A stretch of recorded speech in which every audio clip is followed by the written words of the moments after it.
Баршаңызға сәлем, каналыма қош келдіңіздер. Бүгін мен сіздерге чебуреки қалай пісірат көрсетемін. Кішкене міне ұн салып алдым. Енді чай қасықтың ұшымен осылай жарты қасық тұз салам. Сұйық майдан 1-2 қасық құямын.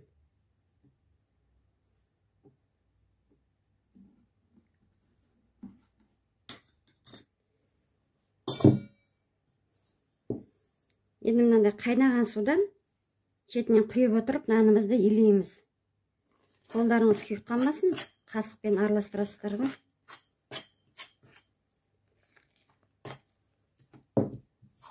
Көз мөлшерімен жасаймын.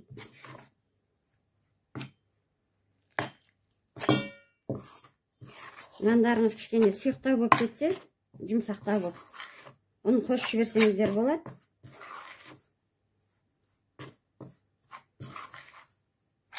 Мінекей, қазір нанымыз кішкене суыға соң қолмен илеймін.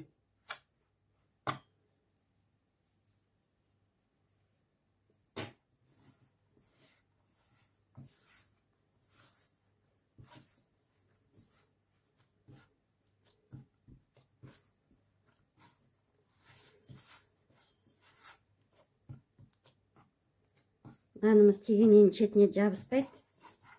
Тез иленеді. Ыстық сумен. Кей адамдар чебурекиді сүтпен де, айранмен де пісіріп жатады.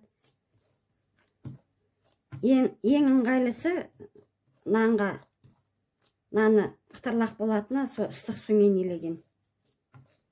Мінекей. Осындай нан шықты. Енді 5 минутке қойып қоямыз. Фаршымызды ішіндегі салмасын дайындағанша 5 минутке қоя тұрамыз. Кішкене фарш алдым. Енді дайын сарымсағын турап қойғам, ұсақтап. Сарымсағымызды қосамыз. Сарымсақ дейді, пияз дейді. Кішкене қарабұш қосамыз, чай қасықтың ұшымен. Тұз қосам.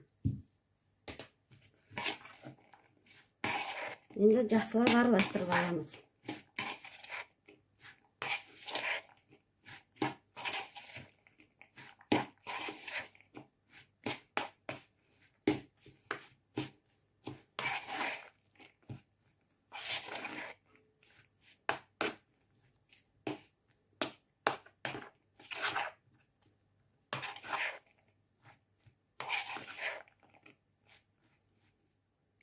Енді жарты қасықтай су қосып жіберем.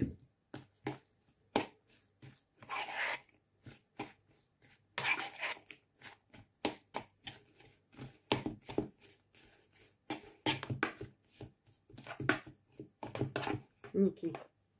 Ішіне салатын салмасы дайын болды. Мінекей, енді нанымызды кесіп жайып аламыз.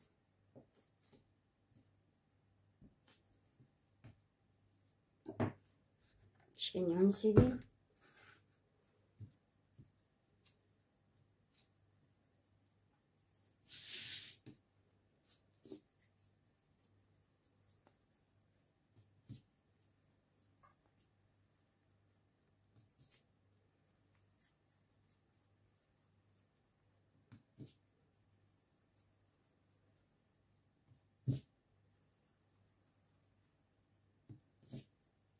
Қазір жайып алып, ортасына фаршымызды саламыз.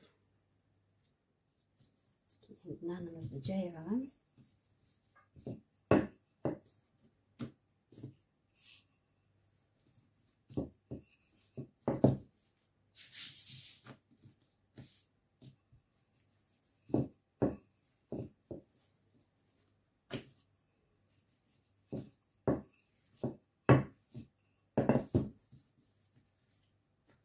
Жұқалау қылып жайып аламызды. Фаршымызды саламыз. Өте қалың қылып салмаңыздар. Қазір бұл майға қорылады ғой. Кішкене жұқалау қылып салсаңыздар пісіп кетеді.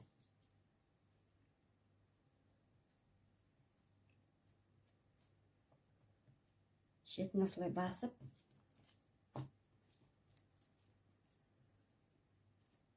әбден басасыздар шетін. Сосын әдемілеп кесіп тастаймыз артық нанды.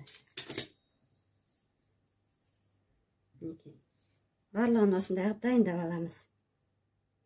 Неге құрметті көрермендер, 6 чебуреки шықты осындай. Сіздерді мен бөлісейін деп аздау қылып жасап тұрмын. Егер көбірек дайындағыңыз келсе, ұнды кішкене көбірек қылып аласыздар. Жарты килодай ұн алсаңыздар болады. Енді қазір газға майды қыздырып, майға пісірамыз. Майымыз қызды. Енді чебурекімізді пісіріп аламыз.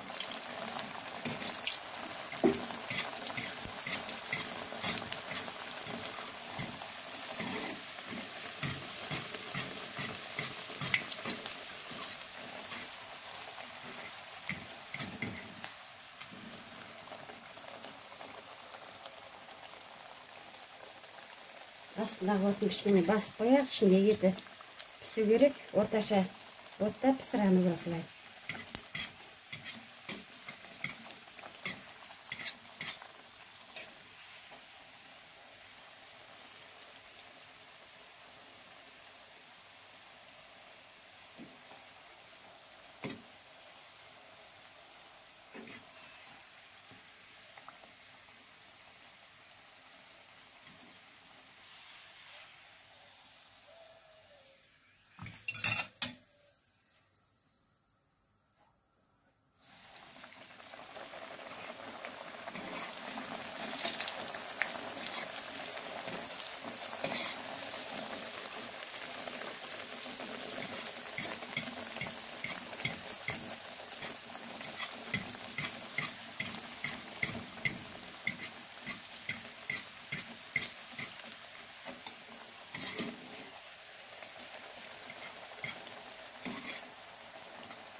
Құрметті көрермендер, менің каналыма тіркеліп кетіңіздер.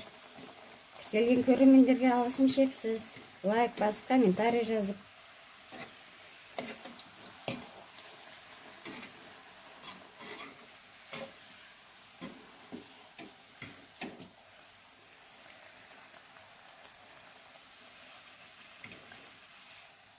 Осылай барлығын пісіріп аламыз. Неке құрметті көрермендер, чебурекіміз дайын болды. Керемет болып көтерілді. Осылай менің рецептім бойынша дайындаңыздар.